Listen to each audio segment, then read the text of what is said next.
Bentrovati, bentornati, inizia una nuova settimana qui a Storie, col desiderio di raccontare, così come siamo capaci, il divenire della cultura occidentale, per ravvisare in questo divenire tracce della nostra storia, della nostra umanità.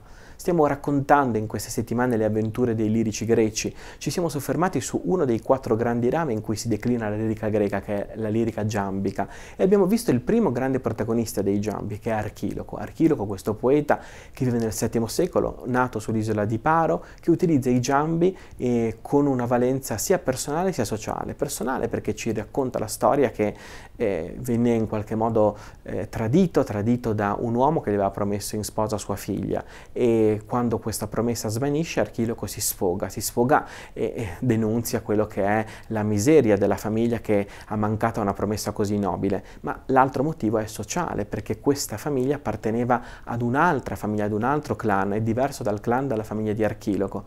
E qui quindi si inserisce una tematica molto più interessante, la tematica dell'eteria.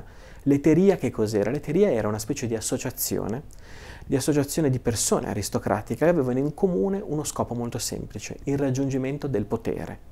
Raggiungere il potere sulla città, raggiungere il dominio sulla città, raggiungere il potere sulla società dell'epoca. E queste eterie erano in lotta fra di loro, come proprio delle famiglie che lottavano fra di loro per raggiungere il dominio, il controllo sulla città, su una certa società, e usavano dei matrimoni e degli amori proprio per sigillare alleanze e tradimenti.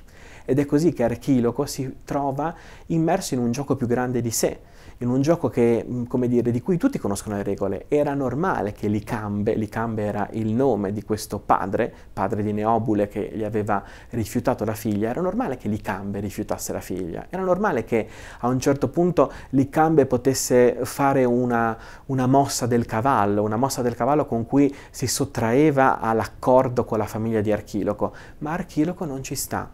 Archiloco capisce che quello che fa Licambe è normale, è normalissimo, no? Ma Archiloco rimane addolorato da questo. E quindi qua c'è un elemento che io vi invito ad afferrare con grande precisione, perché siamo di fronte a qualcosa che anche a scuola spesso e volentieri non viene raccontato in questo modo così attento. E che cos'è questo elemento? Che non c'è in gioco soltanto una lotta di potere, che non c'è in gioco soltanto una finzione, una specie di gioco di ruolo, ma che tutte le volte che si gioca col potere, che tutte le volte che si gioca con quelle che sono le dinamiche sociali, in realtà si gioca con se stessi, con l'umanità. Quindi quando noi parliamo di politica, parliamo a volte di scelte sociali, ma queste scelte sociali sono sempre scelte anche umane, sono sempre scelte anche personali, e non esiste una scelta di potere che non abbia una scelta e un'incidenza sull'umanità. Mi viene in mente, facendo un parallelismo strano, forse un volo pindarico, ma significativo, quello che si legge nel ritratto di Dorian Gray, quando ci viene raccontato che a ogni azione esteriore in qualche modo c'è una qualche conseguenza interiore, no? Ma anche nella Bibbia, quando si racconta della presa di Gerico, quando Giosuè fa cadere le mura di Gerico, e Dio chiede che questo avvenga dopo una conversione interiore. Cioè non esiste qualcosa che avviene fuori che non abbia conseguenze dentro, non esiste qualcosa che avviene dentro che non abbia conseguenze fuori.